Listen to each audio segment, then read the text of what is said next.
আসসালামু আলাইকুম। দেশ এবং প্রবাস থেকে যেখান থেকে দেখছেন সবাইকে জানাচ্ছি পবিত্র ঈদুল আজহার শুভেচ্ছা।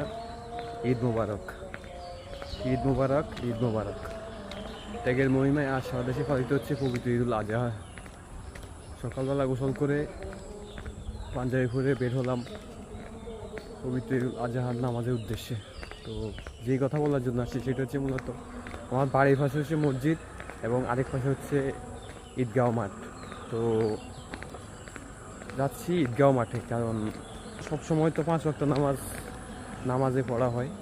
যেহেতু বিশেষ একটা দিন, ঈদের নামাজ, সেহেতু এই নামাজটা পড়ার জন্য আমরা ঈদগাহে সবাই যদি একসাথে পড়ে খোলা মাঠে, এ একটা আন্তরিকতা, সৌন্দর্য গাই বলেন, আমার কাছে এই বিষয়টা খুবই ভালো লাগে। তো আমি যেটা মূলত বলতে চাচ্ছি সেটা হচ্ছে যে আমার আফসোস হয় মানুষ এই একটা দিন, গুরুত্বপূর্ণ দিন, এই দিনে যদি সবাই মিলে একসাথে খোলা মাঠে নামাজ আদায় করে, আমার মনে হয় এর চেয়ে আনন্দ আর কিছু নেই, এর চেয়ে ভালো লাগা। যাই হোক, এ বিষয়ে আমার আসলে অত ধারণা নাই যে মসজিদ এবং মাঠের মধ্যে পার্থক্য কী। আপনারা যারা জানেন আপনারা অবশ্যই কমেন্ট করে জানান।